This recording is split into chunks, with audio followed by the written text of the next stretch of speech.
electrolytic cells and the electrolysis. In an electrolytic cell, the external source of voltage is used to bring about the chemical reaction. One of the simplest electrolytic cell consists of two copper strips dipping an aqueous solution of copper sulfate. If direct current voltage is applied to the two electrode, then the Cu2 plus ion discharge at cathode. So the reaction will be Cu2 plus aqueous 2 electron gives Cu solid. So here the copper metal is deposited at cathode.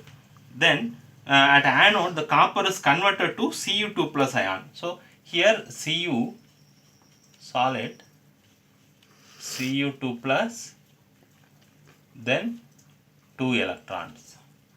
So the copper is dissolved at anode and deposited at cathode. So this is the basis for an extra industrial process in the which impure copper is converted to high purity of the copper. So the impure copper is made upon anode that dissolves on passing current and pure copper is deposited at cathode. So many metals like sodium, magnesium, aluminum like this are produced in the large scale by electrochemical reduction of their respective cation where no suitable chemical reducing agents are available for this purpose. Okay. Then the quantitative aspects of the electrolysis. The Michael Faraday's law, that is Faraday's first law, or Faraday's law of electrolysis, that is Faraday's law of electrolysis. First law of Faraday's first law and second law. Two laws are there here.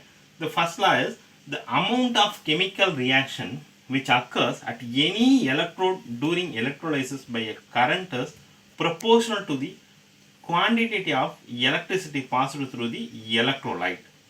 Okay, so this is first law. Then the second law is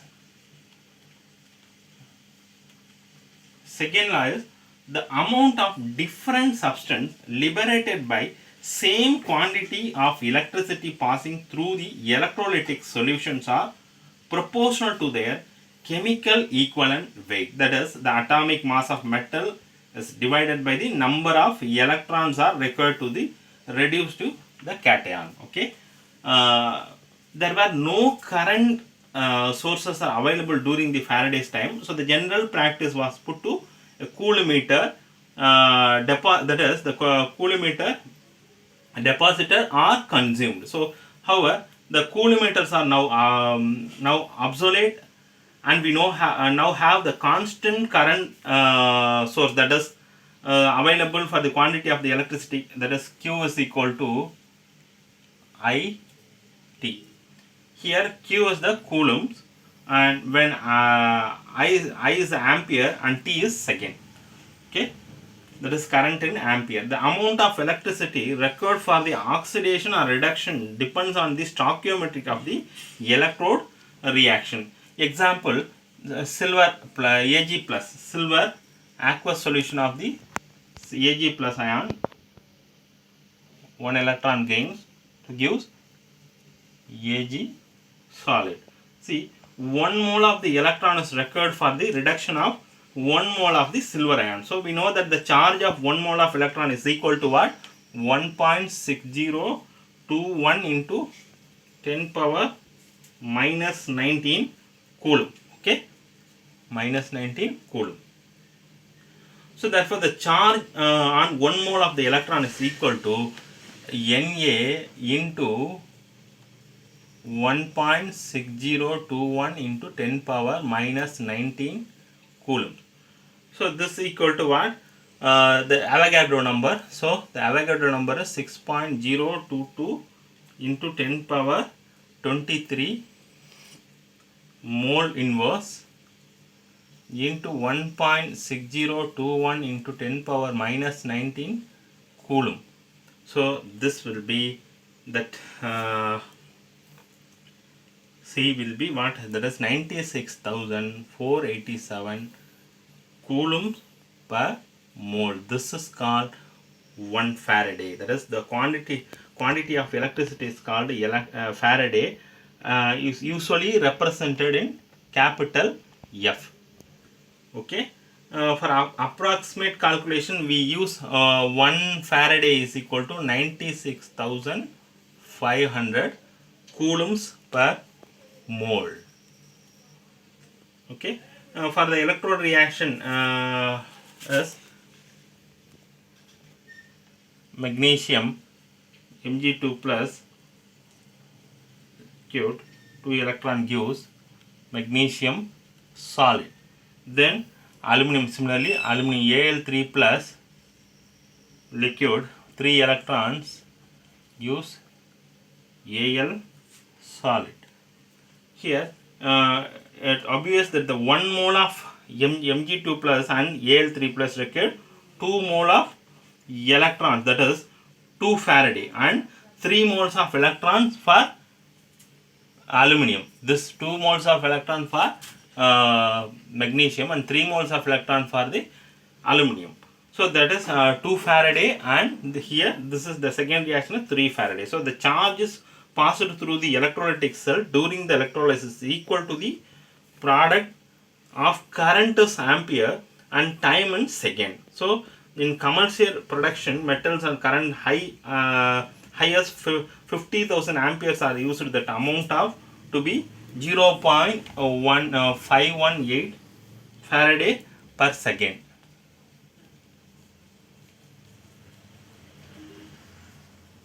Okay.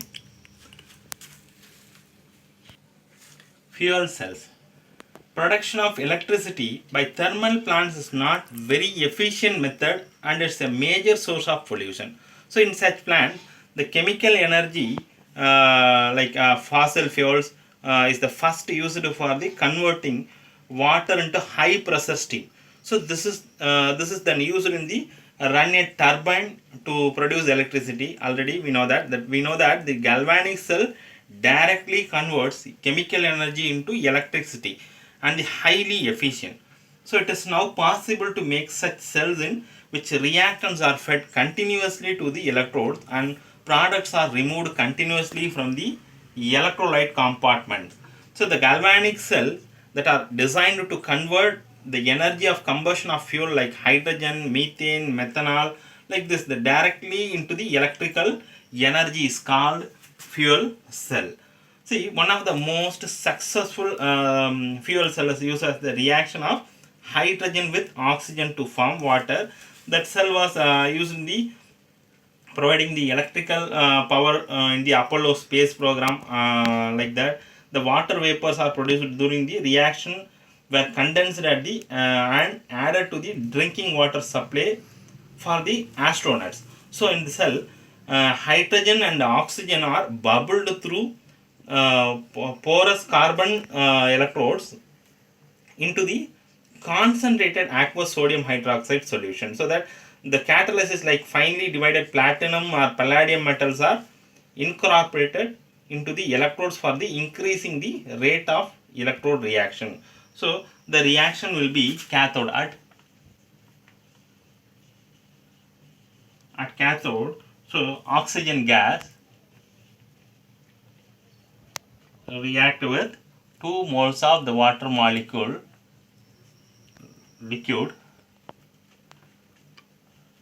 then 4 electrons gives 4 hydroxide ion, that is 4 OH aqueous, OH minus aqueous. Then at anode,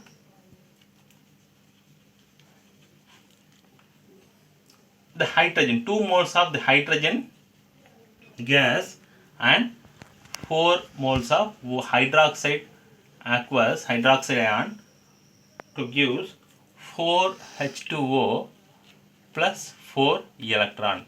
See, the overall reaction will be 2 H2O, here 4 H2O, so remaining 2 H2O and 4 electron cancel, then 4 OH minus 4 OH minus is cancelled. Then the overall reaction will be 2 H2 gas plus O2 gas gives 2 H2O liquid.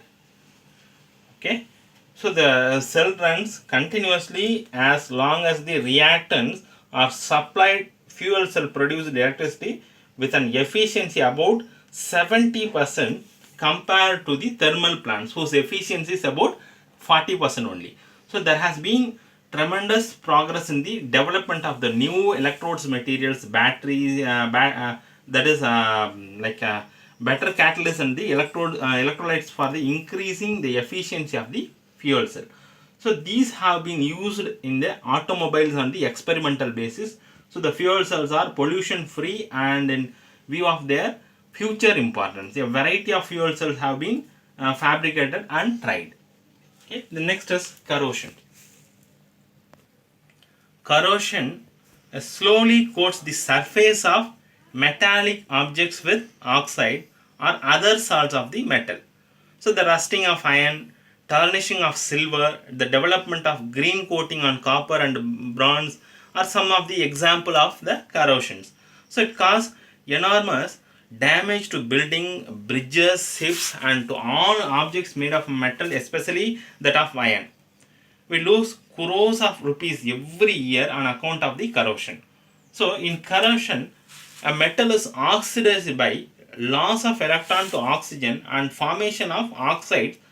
So that corrosion of iron, that iron occurs in the presence of the water and the air.